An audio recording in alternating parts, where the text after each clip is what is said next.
So I'm Maxine. And I'm Jessica. And Jessica had an adamantinoma when she was 9 years old, so that was back in January 2015 when she was diagnosed.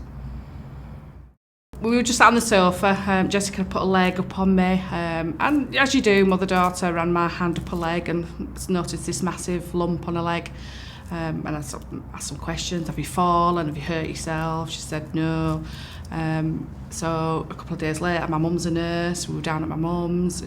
I said, oh, can you have a look at her leg? And she's prodding it, and she said, that's not very muscular. It's more hard. So she said, I think you need to go to the doctors.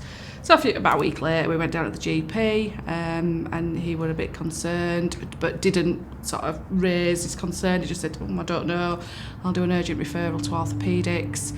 And the very next day we got a call from the hospital to say, come in, and they did some tests. They did an x-ray, took some bloods, and they could see that there was a mass on her leg.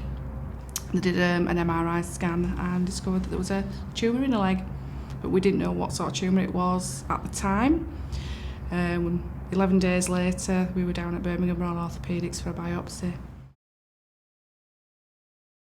So the biopsy came back that Jessica had an osteofibrous dysplasia, like adamantinoma tumour in her leg. It's quite a large tumour, and they kept an eye on it for a while, but it did start to give her problems.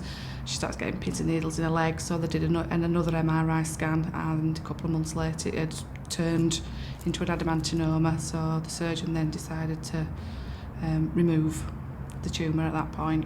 We'd just moved house as well a couple of months before, and so we were settling into a new school.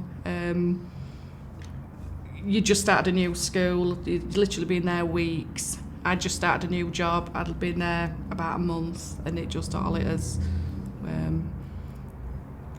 You just turned it all on its head, and let's say she'd only just started her first lesson at swimming, first PE lesson, and then because of the biopsy in her leg, she was refrained from doing anything after that.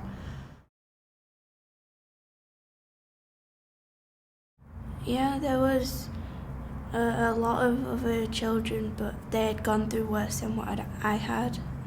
Like, there was a girl that had her leg amputated, and she looked really happy.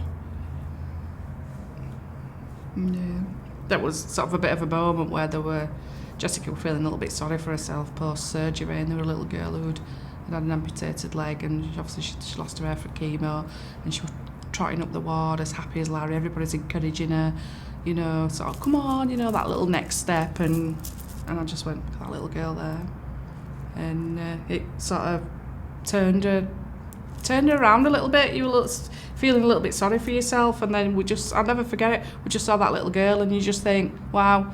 And from then onwards, because she didn't even want to look at her leg, she saw the frame, she was like, cover it up, I don't want to look at it. But after she saw that girl, she was actually proud of the fact that she's had that and survived, and saved her leg. So she had a tibia bone removed and a fibia graft. It was an autograft. Yeah. Oh, could check your technical terminology. At the beginning it was difficult because it was like really heavy, but I got used to it, and it became lighter on my leg when I started doing like physio and stuff. School was fantastic. They had a support worker that dealt with anything sort of disability related, and as long as Jessica could get to the toilet from a wheelchair onto the toilet and back, they were quite happy to have her. And the school was just amazing. They really did look after her, drop her off in the wheelchair in the morning. My mum would pick her up on the afternoon while I were at work and wheel her home. But yeah, they were absolutely brilliant. They all looked after you, didn't they? And I think they did a bit of a talking class. Did they do a talking class when you came back? Yeah. To sort of explained what had happened to her, because obviously all the children were a little bit what's going on, and kids at that age don't understand, and especially when you hear the word cancer, it's quite a severe word. So yeah, they did a bit of a talk, and You explained, and she still gets it now, don't you? When you any new teachers, what's that on your leg? And you had one this week, didn't you? I did chat with my PE teacher after I fell over by a dodgeball. She saw my leg. Like at lunch, I couldn't go into the big hall, so I always had my best friend sit with me in the corridor in the classroom.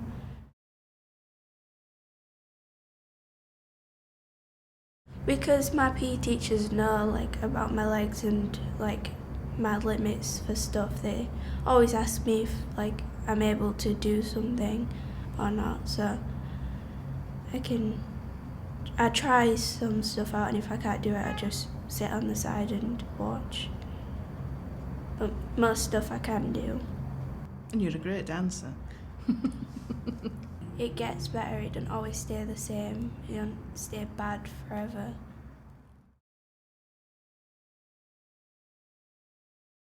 It's a great charity. There's help and there's support. There's information there that you just don't get from any medical people. I mean, the GPs are limited and they don't know a lot of information. Your consultants will usually only focus on that area, so to be aware of all the other things that are going on, it's great. And there's just the support from people, and definitely the awareness of getting bone cancer out there, with it being such a rare form of cancer. People are just not aware how big it is, really.